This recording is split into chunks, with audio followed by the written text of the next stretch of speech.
Prince Harry has quarreled with royal staff over suspicious story about Archie's birth. The Duke and Duchess of Sussex's former communications chief has allegedly lied to the press in order to give them a sensational and suspicious story.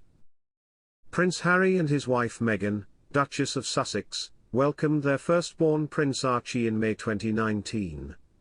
Ahead of his birth, the Duke and Duchess of Sussex announced they wanted to celebrate the expansion of their family in a more private way, and finally the royal birth tradition at the Lindo Wing at St Mary's Hospital in London, and the long overdue press call.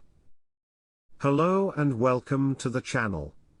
Please don't forget to subscribe and click the notifications bell, so you don't miss anything about the British royal family. However, this divergence from custom has led to confusion, both within and outside the royal family. In his memoirs, Spare, published in January, the Duke of Sussex mentioned the birth of his son. "I don't remember phone calling, texting anyone," he wrote. "I remember watching the nurses run tests on my hour-old son, and then we walked out of there. In the elevator, into the underground parking lot, into the people carrier, and I was gone. Within 2 hours of our son being born, we were back in Frogmore." Archie was born at the Portland Hotel in London on May 6, 2019. While in the past, there was an announcement confirming a royal mother was in labour, this wasn't the case for the Duchess of Sussex. Instead, Meghan welcomed their first child with Harry at her side, and the couple left London and headed back to Frogmore Cottage, the new royal residence they recently moved into, without the public or press knowing. And when the announcement was finally made, Harry was left confused. He wrote, "The sun had risen and we were behind closed doors before the official announcement was made. I had a fight with Sarah about that. I said, you know she's not in labour anymore." Here he refers to Sarah Latham, the famous PR actress who gained her reputation while working with Bill and Hillary Clinton.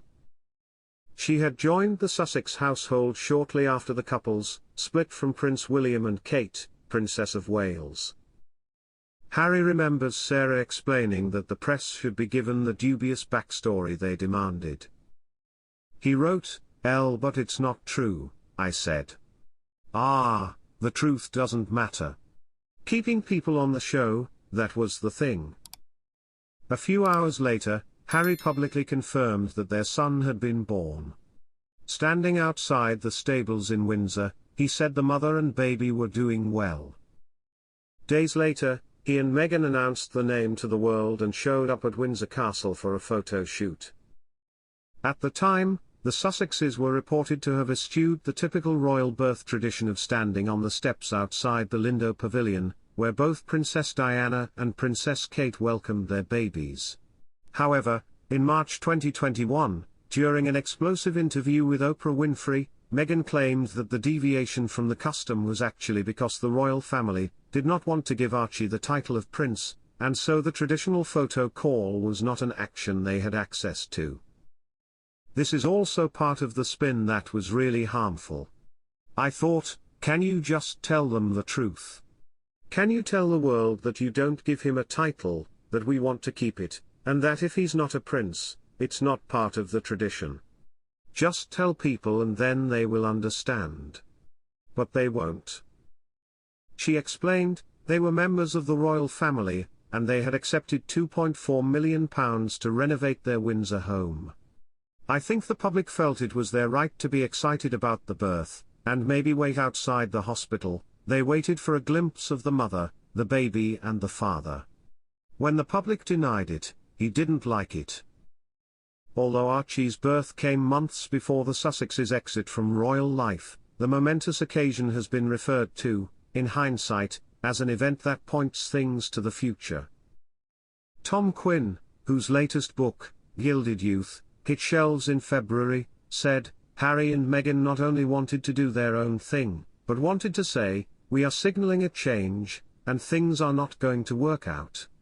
We will no longer be the same, we are an independent unit and we will not be told what to do by the rest of the royal family.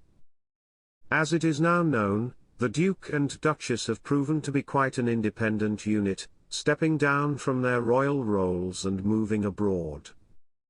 As a result of their exodus, Sarah Latham lost her job within the Duke and Duchess of Sussex's household.